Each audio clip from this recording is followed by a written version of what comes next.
NSA and the intelligence community in general is focused on getting intelligence wherever it can, by any means possible, that it believes on the grounds of sort of a self-certification that they serve the national interest. Originally, we saw that focus very narrowly tailored as foreign intelligence gathered overseas. Now, increasingly, we see that it's happening domestically. This the man claiming responsibility for what is alleged to be one of the greatest national security leaks in American history. Edward Snowden, he revealed himself and his motivations in an interview posted online by the British newspaper The Guardian. He says he was previously employed as a CIA technician, but most recently he worked for NSA civilian contractor Booz Allen. Now, Snowden says he became increasingly concerned about the number of innocent Americans caught up in the NSA's data collection program, and he decided he was going to leak the classified documents. Even if you're not doing anything wrong, you're being watched and recorded. I, sitting at my desk, certainly had the authorities to wiretap anyone, from you or your accountant to a federal judge to even the president if I had a personal email. Now, we learned last week about the government's far-reaching surveillance programs. NSA, they've been collecting information on foreigners overseas by monitoring their internet activity. Classified program, codenamed PRISM, it's capable of uncovering virtually anything an individual does on the internet. According to those leaked documents, the NSA, they can tap directly into the servers of the 9 big internet companies, extracting photos, emails, even video chats. And that's not all. Another agency program collects phone records on Americans. They know who you call, for how long, and from where. Government officials say Snowden, he was reckless, dangerous, and the Justice Department has already launched a criminal investigation. And joining the panel right now is Richard Brodsky, former New York State Assemblyman, Senior Fellow at Demos, Professor at NYU, and also Matthew Maralea. He is the Director of the Corporate and Homeland Security Program at Mercy College, and he's also been a member of the New York State Counterterrorism Intelligence Task Force, and he currently teaches a class on, of all things, the Patriot Act. Gentlemen, thank you very much. Thank you. Okay, we're going to talk about Mr. Snowden a little bit later in the program, but let's clarify what the program does and doesn't do, because I think there's a lot of confusion. Where do you see the limits right now, Richard, of what the NSA can do, whether it be domestic or foreign? Well, part of this is who you believe, and that's the first entry-level question. If you believe what's out in the press, the NSA programs have been data mining, which is aggregate data. No one's listening into your phone calls. If they find from the data they mine that you're doing something suspicious, they need a warrant. Now, no one has ever argued that the Fourth Amendment stops the government from listening in if you have a warrant. So if you listen to President Obama and the other explanations, this is no big deal. The problem here is the same kind of problem we had with the last discussion, which is that it brings back other echoes of other issues. Daniel Ellsberg, when he leaked the Pentagon Papers, committed a national good thing in the sense that policies that people were being lied to about were brought out into the public. That was a good thing. Is this a good thing? I don't know. You know, it's a fascinating debate that I was talking to different people at different parts of the building in different age groups. And it seems to me people under 30 say, you know what, I post my life online, whether it be Facebook, Twitter, Foursquare. I tell people where I am basically at every moment. They can track my whereabouts like anyone would want to. But anyway, that's beside the point. Then you talk to people a little bit older, people who can remember the Church Commission, people who can remember the enemies list. And they say, whoa, whoa, whoa, time out here. I wanted America to change after 9/11, but I didn't give unchecked power with no checks and balances to any government, whether it's Bush or Obama. I didn't sign up for this. How much of a moving target is this? And is this based on technology, or is this based on agencies doing what I guess all agencies do, is to push the envelope as far as they can until somebody says stop?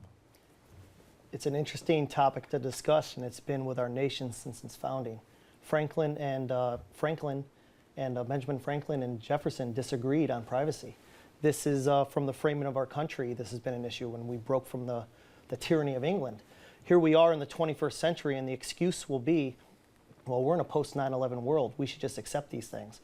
but that's un-American. We are Americans, and we are a just nation. We are a republic, and we are a democratic republic.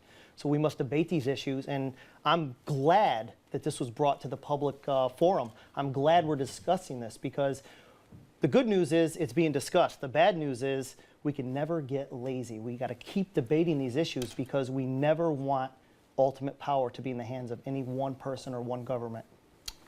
Okay. Then the hard part comes.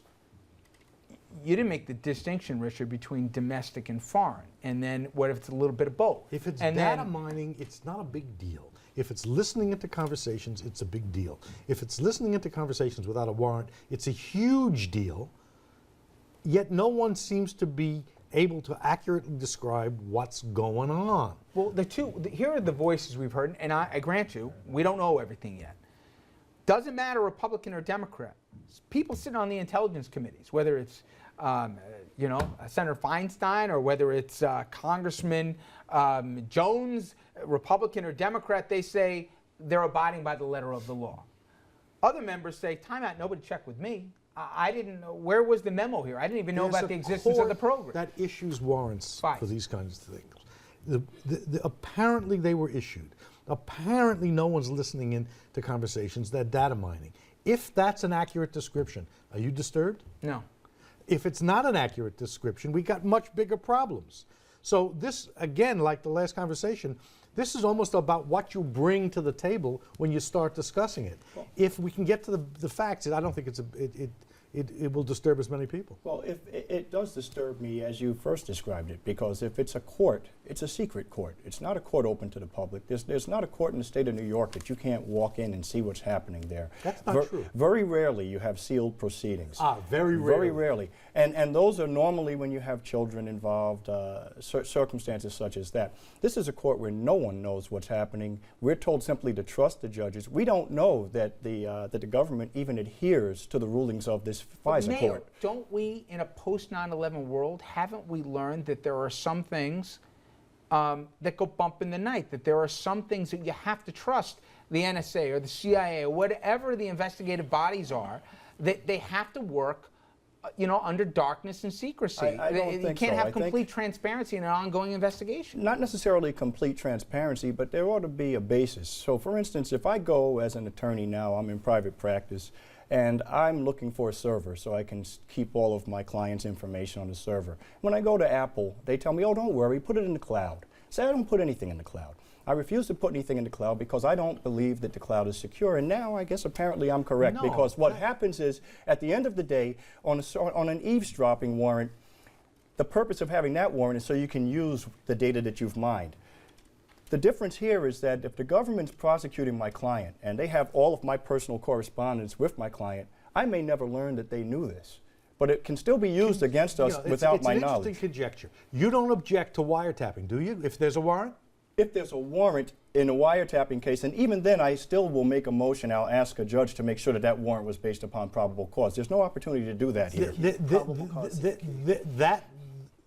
The Congress, the judiciary, and the executive are all part of the process of assuring that. It is different, but it is not as though the government's out there wildly looking at everybody's stuff, unless they're lying to us. I don't know. And if you want to make that case, which Dominic makes but twice I think a it's day. a different issue that you can explain. It's a term Notice I'm I not learned over taking the a weekend. Trilateralization. Okay? I think part of this is technology is advanced. I saw somebody write this, and I'd courtesy them if I just remembered who, but after 9/11, you had a kid that was an undergrad at Harvard who started Facebook. Twitter was something we didn't even know about. And now we're at the point where literally by altitude they can figure out where you are. So not only what building you're in, but what floor you're in. And technology has morphed that if I got my cell phone on me, you can ping me where I am. If you want to follow me with my electronic thumbprint throughout the day, you can not only find out where I am, but also where I'm probably even going. Explain how, in a lot of senses, that's what this data mining does. It connects all the dots. It can be very good. Technology is a double-edged sword. There's no doubt about it. What is trilateralization? Well, I'll give you an example. We have solved missing persons cases by triangulating a phone call and finding out which tower it was near and gone to that location and followed up on a case and been able to locate missing persons. This has been used in Amber Alerts, where someone is in the trunk of a car and they're being abducted, and they dial 911, and it immediately satellites can pin down a location within a mile, sometimes even less, of a tower. And who knows the advanced technologies that our government has that it's not even on the market yet. It brings me back to my original point. We need to keep this in the public. We need transparency because we want the American people to understand this is there to protect us, but let's make sure the people using it are protecting us with it. The president was right on when he said, yeah, no judge is just going to allow people to spy on you. There needs to be a warrant. But you had mentioned as a prosecutor, well, to get a warrant, it takes a lot of probable cause to convince a judge to sign off on invading somebody's Fourth Amendment. Well, here's where the gray area is. What is the probable cause for these judges to issue? A special court set up, court or special judge set up for these FISA things to expedite the processes, and they have lower thresholds than you as a prosecutor. Well, but those judges are only told the information from one side. There's never anything that contests that information. You never have. That's true for every warrant. There's no adversarial proceeding. What will happen is if there's an arrest in Westchester County, if a local village court justice signs off on a search warrant, and it leads to a felony arrest, and later we make a motion and we ask for in-camera inspection of the grand jury minutes and we make a motion to dismiss, we're asking another judge to go back to determine whether there was probable cause. Even with a confidential informant, we have a right to a Darden hearing where we can ask the judge to actually ask questions of this confidential informant. And every now and then, as in the case of Carlos Perez in the Bronx, you find out that confidential informant was lying. And now you find out you have people who've served 16 or 17 years in prison for a homicide. You said that there is never an adversarial proceeding when the warrant is issued. What you said, and you're right, is that it can be reviewed. I gotta keep this going after the break here. When we come back, I want to know about this guy Snowden, all right? At the table, do we think he's a hero, or do we think he's the opposite? When we come back, we'll have that conversation and more as to whether we've gone too far for the sake of security or it's just the reality in 21st century America. Stay with us. You can't come forward against the world's most powerful intelligence agencies and be completely free from risk, because they're such powerful adversaries that no one can meaningfully oppose them. If they want to get you, they'll get you in time.